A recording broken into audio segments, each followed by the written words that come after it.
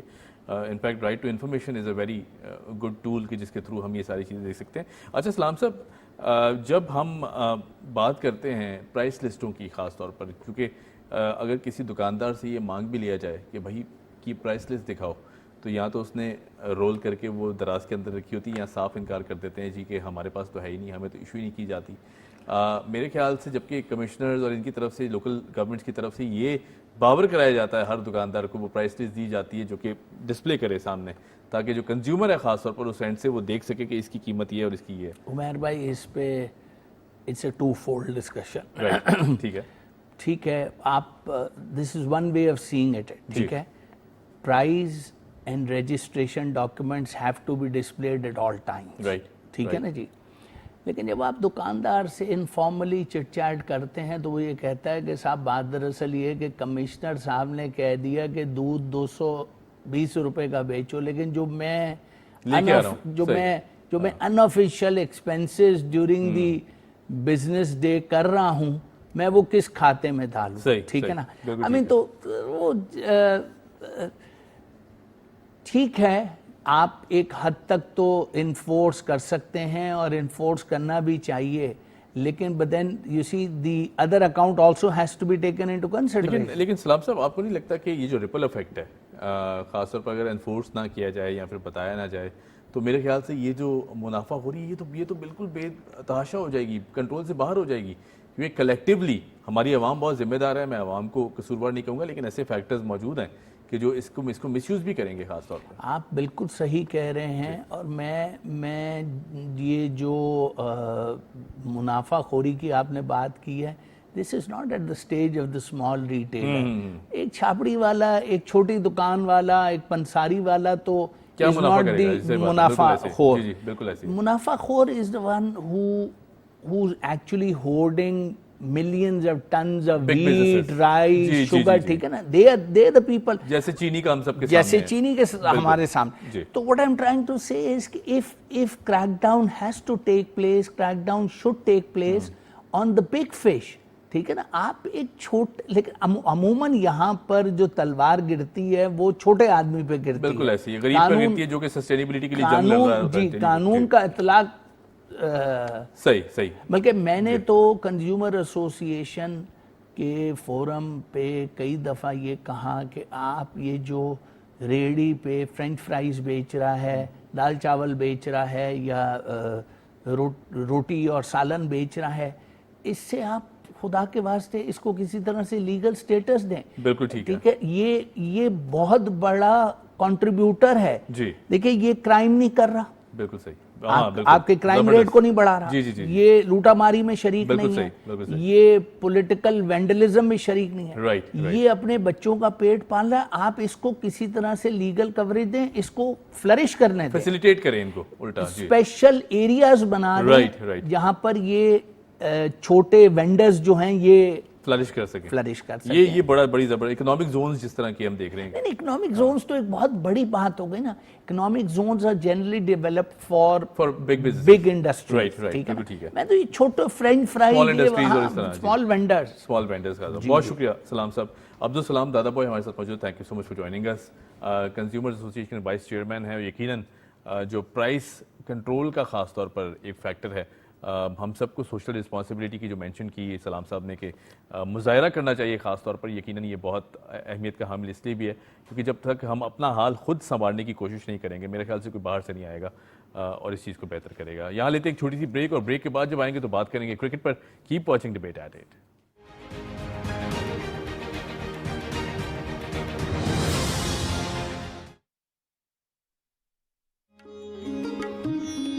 خالد اقبال کی بڑا مقام تھا. اصل میں بات یہی ہوتی ہے, یا سر میں ہے یا نہیں ہے, یا نہیں. بشیر مرزا صاحب, انہوں نے بڑا وقت یہاں گزارا. What a painter.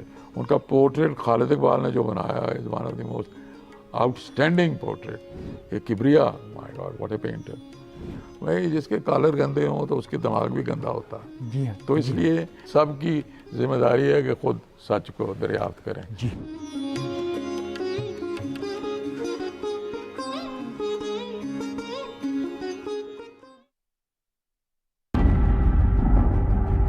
باخبر رہنے کے لیے باخبر ہونا ضروری ہے. معلومات کے ساتھ ساتھ سیاق و سباق کا جاننا بھی لازم ہے. مختلف آراء پر شفاف اور متوازی تجزیے بھی آزاد صحافت کا بنیادی تقاضا ہیں. ایشو سیاسی ہو یا معاشی، داخلی ہو یا خارجی، ہم رکھیں گے آپ کو باخبر.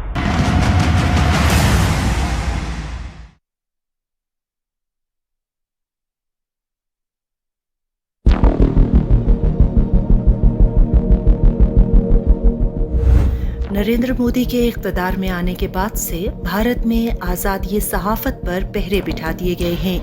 مودی حکومت صحافیوں کو ہراساں کرنے کے لیے مختلف حربے استعمال کر رہی ہے. بھارتی حکومت اقلیتوں کے خلاف اپنے جرائم کو چھپانے کے لیے آزاد صحافت کا گلا گھونٹ رہی ہے. بھارت میں سچ بولنے کی پاداش میں صحافیوں پر کالے قوانین کے تحت مقدمات درج کیے جا رہے ہیں. عالمی برادری کو بھارت میں آزاد صحافت پر قدغنوں کا نوٹس لینا چاہیے.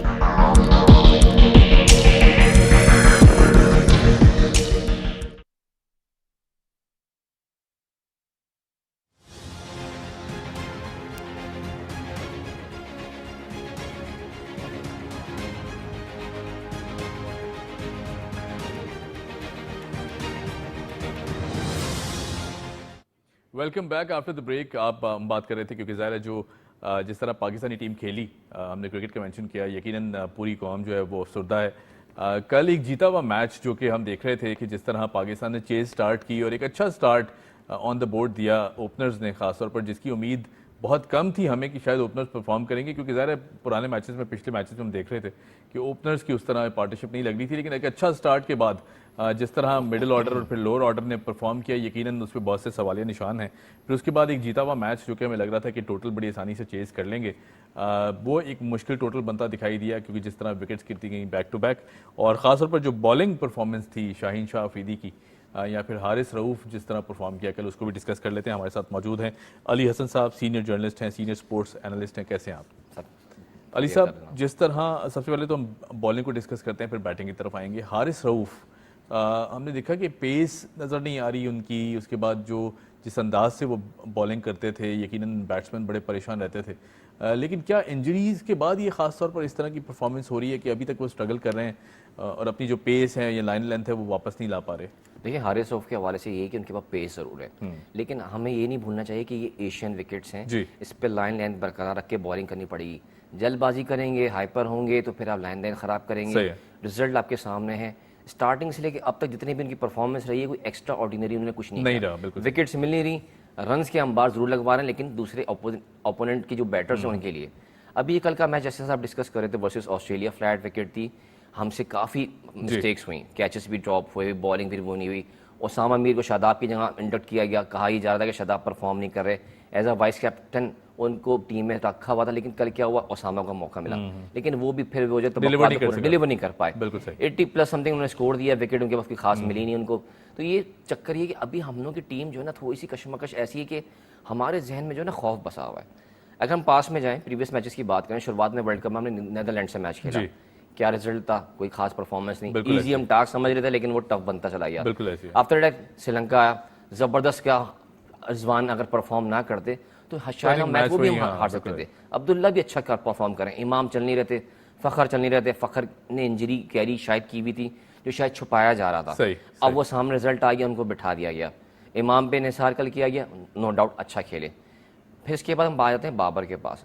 دنیا کے نمبر 1 بیٹر مانے جاتے ہیں، نو ڈاؤٹ وہ ہیں، بٹ وہ چیز ایگزیکیوٹ نہیں کر پا رہے. اچھا، انڈیا کے میچ کی اگر بابر اعظم کی بات کریں، انڈیا کے میچ میں بھی وکٹ انہوں نے وہیں دی اسی انداز سے، پھر سیم شاٹ کھیلتے ہوئے ہم نے دیکھا کہ وہ کل بھی آؤٹ ہوئے ہیں. کہیں بابر اعظم بھی اسٹرگل کر رہے ہیں جو ٹیم کے اندر حالات چل رہے ہیں ایز کیپٹن، کیونکہ ظاہر بڑا ذہنی دباؤ بھی ہوتا ہے. یہ بھی فیکٹر ہے کہ بابر پرفارم نہیں کر پا رہے؟ بالکل صحیح کہہ رہے ہیں آپ, بابر پرفارم نہیں کر پا رہے. ایک تو ان کے پاس پریشر جو ہے مائنڈ سیٹ بالکل ایسا ہے کہ ہم لوگ اس طرح سے چلتے ہیں کہ ہمیں خوف ہے دو باتوں کا, یہ کہ پرفارم نہیں کریں گے تو سیٹ جانے کا خطرہ رہتا ہے, پھر دوسرا خوف یہ ہوتا ہے کہ یار دباؤ ہے دوسری سائڈ کا بھی. ٹھیک ہے آپ مسل پریشر میں آپ کے کھیل رہے ہیں, لیکن کم از کم مائنڈ سیٹ تو لیں. ابھی ہمارے ساتھ جو ہے سائیکالوجسٹ موجود ہیں ٹیم کے, یا تو وہ صحیح ان کو مینٹلی طور پہ ریلیکس نہیں کر پا رہے, یا ہم نے پہلی ہار مان لی کہ یار ہم جو ہے نا اگر مگر یا دعا جو ہمارے لیے ہوتی ہیں ہر دفعہ میچز میں وہی ہوتی رہیں گی شائقین کا, تو ہم اس میں پرفارم کرتے رہیں گے.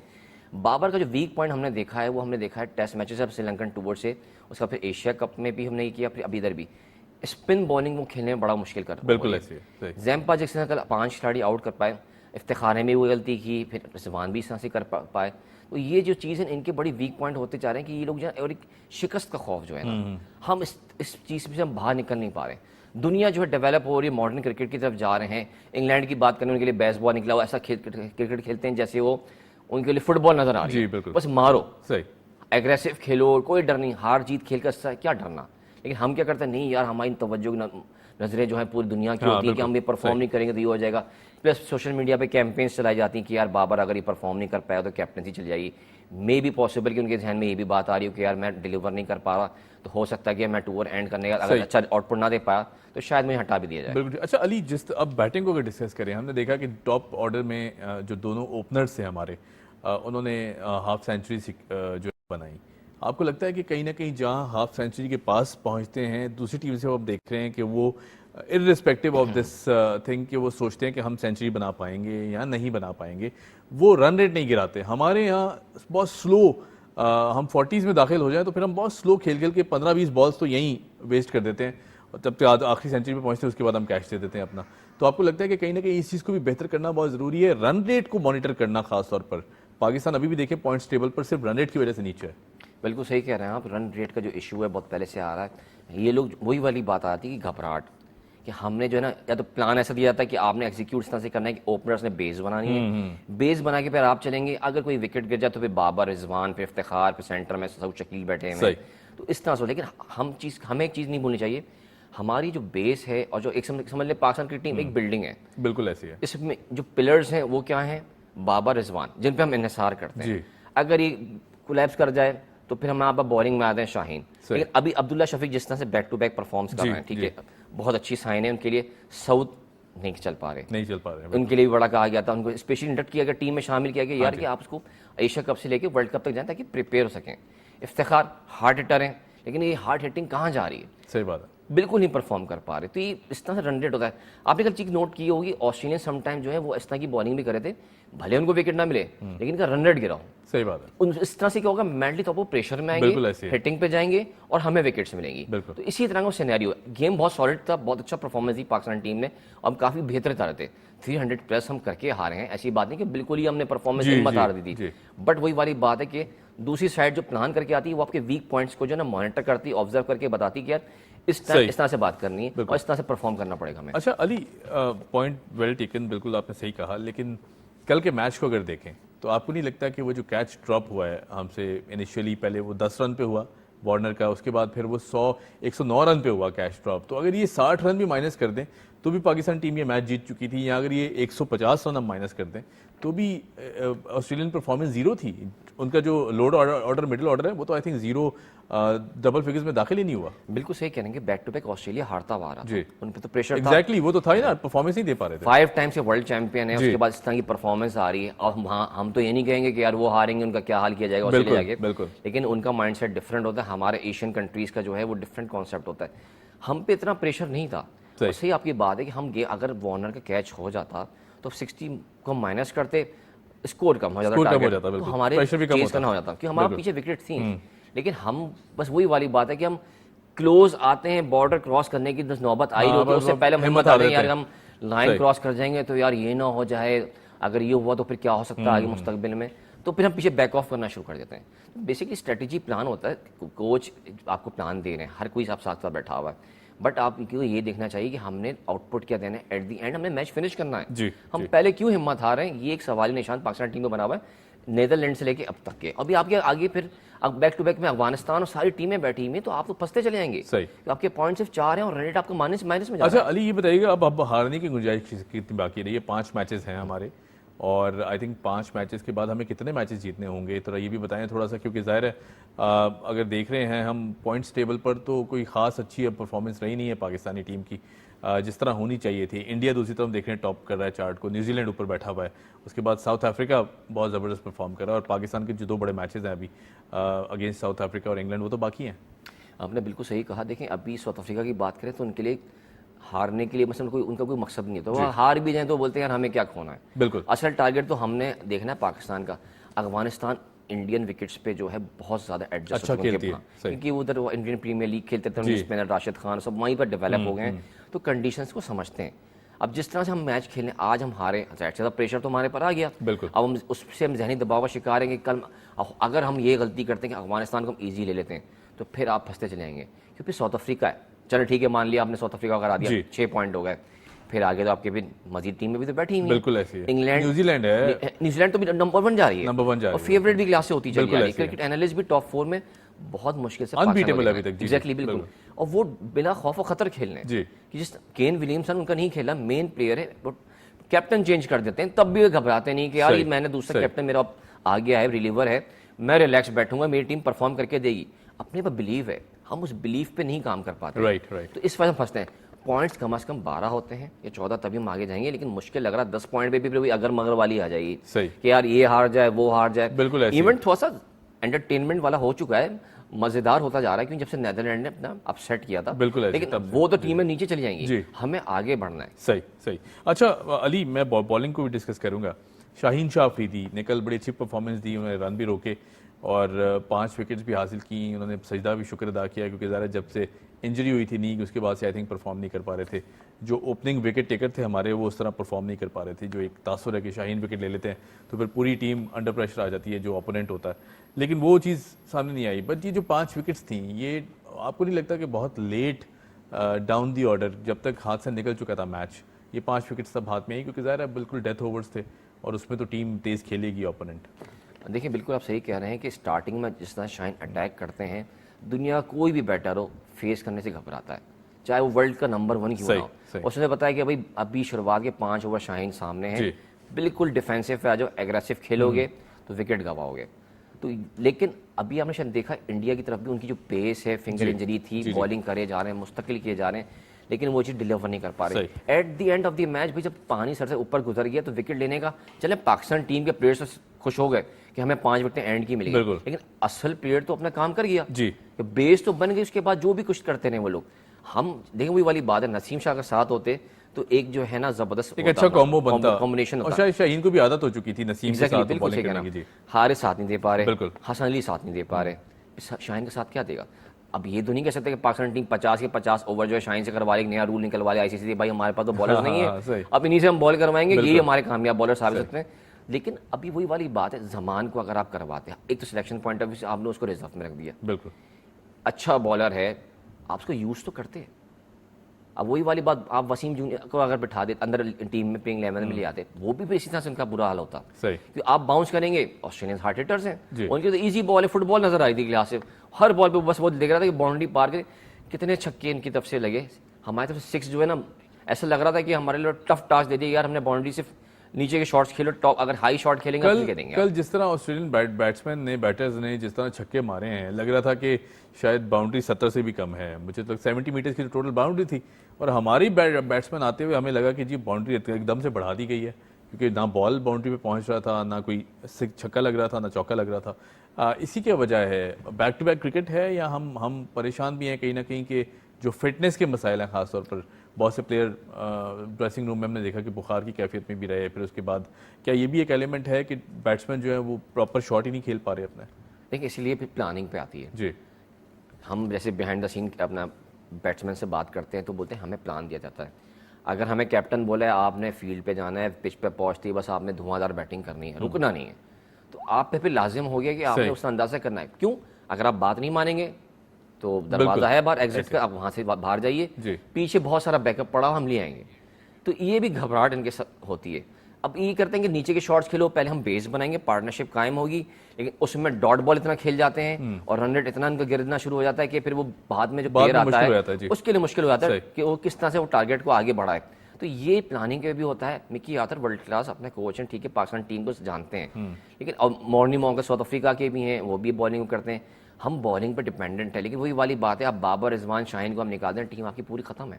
رائٹ, کون چلائے گا ٹیم؟ بالکل ایسی ہے, بالکل ایسی ہے. بالکل. Ali, thank you so much for joining us. Ali Hasan ہمارے ساتھ موجود تھے, سینئر اسپورٹس جرنلسٹ ہیں, اینالسٹ ہیں, اور یقیناً جو باتیں کی گئیں یہ بہت مستفید ہو سکتی ہیں اگر ہم ان پر غور و فکر کرنا شروع کریں. اور خاص طور پر ٹیم گرین کو میں کہوں گا ابھی سفر باقی ہے, امید نہ توڑیں, ہمت نہ ہاریں. پاکستانی عوام ہم بھی ساتھ کھڑے ہیں اور جیت ہار ہوتی رہتی ہے, لیکن اگر فائٹنگ ایلیمنٹ ہو کہ ہمیں جیت کی خوشی میں, یعنی اگر ہمیں جیت چاہیے اور پھر اس کے بعد ہم جیتنا چاہتے ہیں لیکن ہم جیت نہ پائیں اور ہار جائیں, تو پھر میرے خیال سے کہیں نہ کہیں اس چیز کو ہم اگنور بھی کر سکتے ہیں, اس ایلیمنٹ کو. لیکن اگر بالکل پرفارم نہ کریں اور پھر بھی ہار جائیں اور بڑے میچز جو کہ نہیں ہارنے تھے اس میں ہمیں ہار ملے, تو یقیناً ایک لمحہ فکریہ ہے. بہرحال جی, we wish team green all the best. جو تنقید ہے یہ برائے اصلاح ہے یقیناً, اور ہم پوری قوم, پوری جو پاکستانی قوم ہے وہ ساتھ کھڑی ہے ٹیم گرین کے. امید کرتے ہیں کہ جی جو ورلڈ کپ ہے وہ پاکستان جیت کر لائے گا انشاءاللہ. آن دیٹ نوٹ ہمیں دیجیے اجازت, آپ سے ملاقات ہوگی کل صبح. Keep watching debate at 8.